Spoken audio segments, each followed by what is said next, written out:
बिस्मिल्लाहिर्रहमानिर्रहीम। शुरू करते हैं अल्लाह के पाक नाम से जो बड़ा मेहरबान नहायत रहम वाला है। अस्सलामु अलैकुम वरहमतुल्लाहि वबरकातुहू।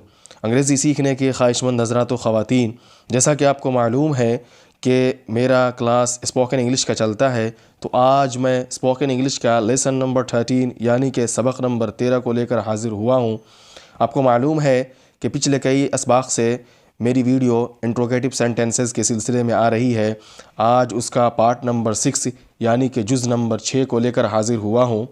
डियर स्टूडेंट्स, तो आज हम लोग इस वीडियो के अंदर सीखेंगे वेयर और हाउ के इस्तेमाल को, कि इनको कैसे इस्तेमाल किया जाता है, इनके ज़रिए कैसे सवालात किए जाते हैं। तो चलिए सबक को शुरू करते हैं। तो पहले हम लोग वेयर के बारे में जानते हैं। पहला सेंटेंस है where do you work.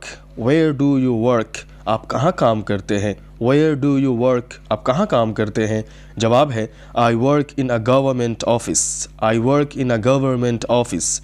I work in a government office, मैं एक सरकारी दफ्तर में काम करता हूँ। आप जहाँ काम करते हैं उस जगह का नाम आप ले सकते हैं। उसके बाद है from where do you buy this books, आप किताबें कहाँ से ख़रीदते हैं। फ्रॉम वेयर, जहाँ भी आपको इस तरीके का सेंटेंस आए कि कहाँ से के लिए आप इंग्लिश में लगा सकते हैं फ्रॉम वेयर। फ्रॉम वेयर का इस्तेमाल करेंगे, फ्रॉम वेयर का यूज़ करेंगे कहाँ से के लिए इंग्लिश में। जैसे कि मैंने एक सेंटेंस बना करके आपको बताया है, from where do you buy this books, आप किताबें कहाँ से ख़रीदते हैं। तो आप जवाब में कह सकते हैं I buy the books from Delhi market. I buy the books from Delhi market. I buy the books from Delhi market, कि मैं अपनी किताबें दिल्ली बाज़ार से ख़रीदता हूँ। आपका जो भी बाज़ार हो उसका आप तज़किरा करेंगे, उसका नाम लेंगे फ्रॉम के बाद। जैसे मैंने कि फ्रॉम दिल्ली मार्केट कहा है, तो आप फ्रॉम के बाद अपने बाज़ार का, अपने मार्केट का नाम लिखेंगे, बोलेंगे I buy the books from Delhi market, मैं अपनी किताबें दिल्ली बाज़ार से ख़रीदता हूँ। उसके बाद का सेंटेंस है who will go to the market. Who will go to the market. Who will go to the market, बाज़ार कौन जाएगा, मार्केट कौन जाएगा, इसे पूछते हैं ना। तो आप जवाब में कह सकते हैं आई विल गो, मैं जाऊंगा। आई विल गो, मैं जाऊंगा। Who will go to the market, बाज़ार कौन जाएगा, मार्केट कौन जाएगा। तो आप जवाब में कह सकते हैं आई विल गो, मैं जाऊंगा। आई विल गो, मैं जाऊंगा। उसके बाद का सेंटेंस है who can do this work. Who can do this work. Who can do this work, इस काम को कौन कर सकता है। इस तरीके से पूछा जाता है उर्दू के अंदर, इस काम को कौन कर सकता है। Who can do this work. Who can do this work, इस काम को कौन कर सकता है। तो आप कह सकते हैं Khalid can do it, Rashid can do it, Zaid can do it. यहाँ पे आप किसी का भी नाम ले सकते हैं कि इसे खालिद कर सकता है, राशिद कर सकता है, जाहिद कर सकता है। Who can do this work, इस काम को कौन कर सकता है। खालिद कैन डू इट, इसे खालिद कर सकता है। डियर स्टूडेंट्स, यहाँ से हाउ के इस्तेमाल को पढ़ेंगे, हाउ के यूज़ को पढ़ेंगे, उनको कैसे इस्तेमाल किया जाता है जुमलों के अंदर। तो चलिए देखते हैं। सबसे पहला सेंटेंस है how does he go to school. How does he go to school. How does he go to school, वो स्कूल कैसे जाता है। वो स्कूल कैसे जाता है। तो आप जवाब दे सकते हैं he goes to school by bus. He goes to school by bus, वो बस से स्कूल जाता है। तो जिस चीज़ से भी स्कूल जाता होगा वो उसका तज़किरा बाई के बाद कर देंगे, यानी कि बाई के बाद बस लगाएंगे, मोटरसाइकिल लगाएंगे, साइकिल लगाएंगे। जिस चीज़ से स्कूल जाएगा उसका ज़िक्र हम बस की जगह पर करेंगे। उसके बाद में है हाउ के ज़रिए सवाल किया जाने वाला दूसरा जुमला है कि आपके वालिद कैसे हैं। How is your father. How is your father, आपके वालिद कैसे हैं। How is your father. तो आप जवाब में कह सकते हैं he is not feeling well. He is not feeling well. He is not feeling well, वे ठीक नहीं है, वो ठीक नहीं है, मेरे वालिद साहब ठीक नहीं है। आपके वालिद कैसे हैं। How is your father. इसी तरीके से इसकी जगह पर आप दूसरा how is your mother. How is your brother. How is your sister, इस तरीके से आप सवाल कर सकते हैं। तो जवाब यही होगा ही is not feeling well. He is not feeling well. आप बहुत जवाब में कहते हैं he is not good, he is not better, ये सब छोड़ दीजिए। ये देखिए कितना अच्छा जुमला है, ही is not feeling well. He is not feeling well, वो ठीक नहीं है, उनकी तबीयत ठीक नहीं है। अगला सेंटेंस है how did you go to Delhi. How did you go to Delhi, तुम दिल्ली कैसे गए। तुम दिल्ली कैसे गए। How did you go to Delhi, आप इस तरीके का सेंटेंस पूछ सकते हैं, how did you go to Mumbai, how did you go to Kolkata. जो भी आप जिस जगह का आपको नाम लेना है वो टू के बाद आप उसका नाम लेंगे। इस तरीके से पूछा जाता है उर्दू के अंदर।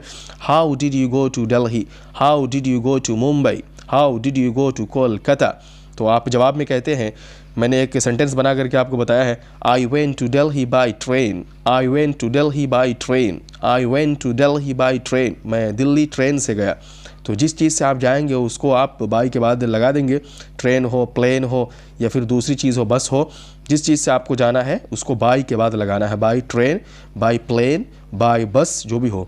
इसी तरीके से जहाँ जाएंगे उसको टू के बाद लगाएंगे। I went to Kolkata by train, I went to Mumbai by plane. इस तरीके से आप जुमला या सेंटेंस इंग्लिश के अंदर बना सकते हैं।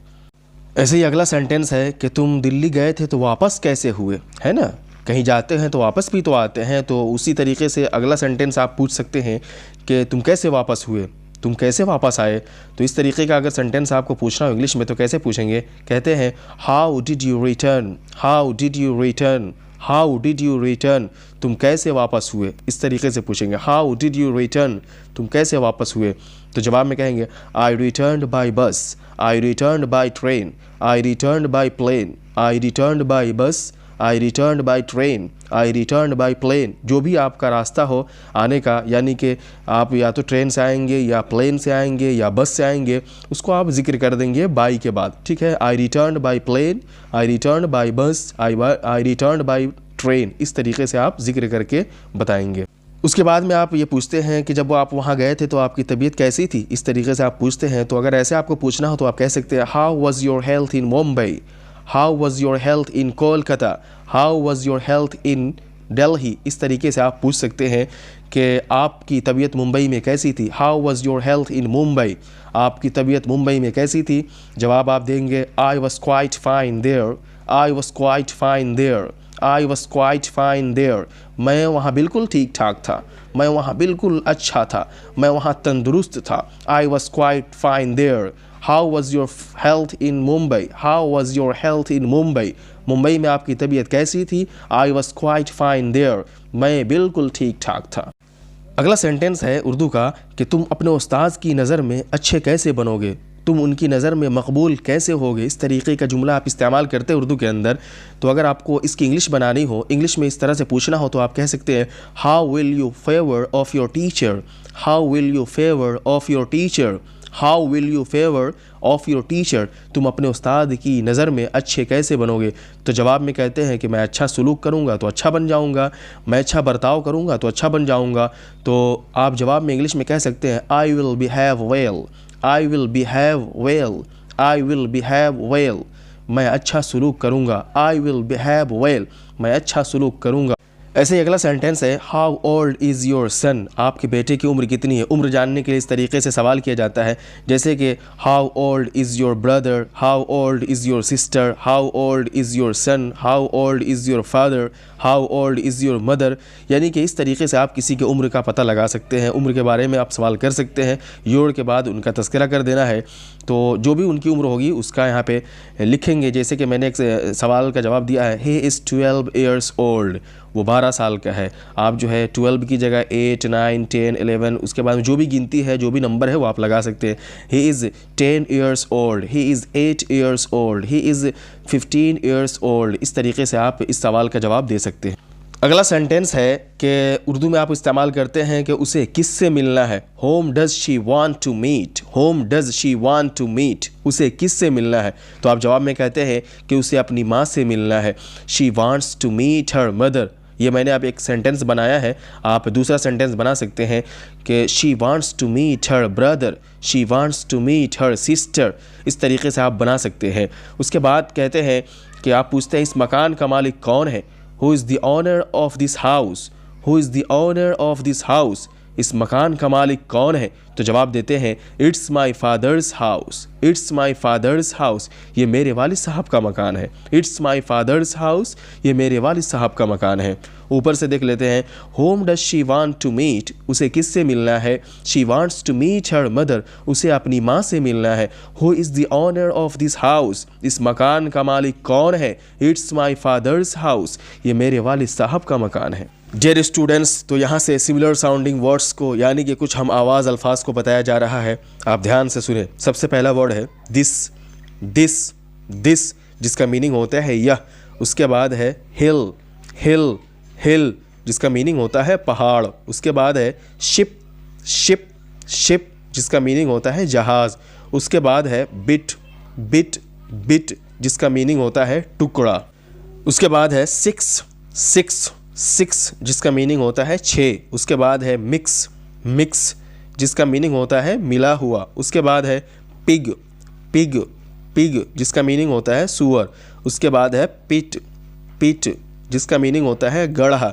उसके बाद है इज़, इज़, इस नहीं, इज़, इज़ जिसका मीनिंग होता है। उसके बाद है हिम, हिम, हिम। उसके बाद है फिग, फिग, फिग जिसका मीनिंग होता है इंजीर। और आखिर में है इन, इन, इन जिसका मीनिंग होता है अंदर। उसके बाद का वर्ड है फिश, फिश, फिश जिसका मीनिंग होता है मछली। उसके बाद है फिट, फिट जिसका मीनिंग होता है ठीक। उसके बाद है विल, विल, विल जिसका मीनिंग होता है मर्जी, ख्वाहिश। उसके बाद है सिल्क, सिल्क, सिल्क जिसका मीनिंग होता है रेशम। उसके बाद है मिल्क, मिल्क, मिल्क। उसके बाद है रिंग, रिंग, रिंग। उसके बाद है मिल, मिल, मिल। और उसके बाद का लफ्ज़ है विंग, विंग, विंग। उसके बाद का लफ्ज़ है सिन, सिन, सिन जिसका मीनिंग होता है गुनाह। और उसके बाद है निब, निब, निब ये जो देख रहे हैं आप तस्वीर में यही होता है निब, इसी को निब बोलते हैं। इससे बहुत अच्छी तहरीर बनती है लिखने में। उसके बाद है हिज, हिज। उसके बाद है बिग, बिग, बिग। उसके बाद है लीड, लीड, लीड। और उसके बाद है इल, इल, इल। और सबसे आखिर में है इफ़, इफ़। डियर स्टूडेंट्स, तो ये कुछ हम आवाज़ अल्फाज हैं जिनको मैंने आपके सामने पेश किया। मुझे आपसे उम्मीद है कि आप इन अल्फाज को उनके मानी के साथ याद करके उन्हें रोज़मर्रा की गुफ्तगू में यानी डेली के बोल चाल में आप खूब इस्तेमाल करेंगे। अंग्रेज़ी सीखने के ख्वाहिशमंद हज़रात व ख़वातीन, तो ये रहा स्पोकन इंग्लिश का लेसन नंबर 13 यानी कि सबक नंबर 13। चलिए अगली वीडियो में फिर मिलते हैं पूरी एनर्जी और पूरे एक्साइटमेंट्स के साथ। जब तक के लिए अल्लाह हाफिज़। अस्सलामु अलैकुम व रहमतुल्लाहि व बरकातुहू।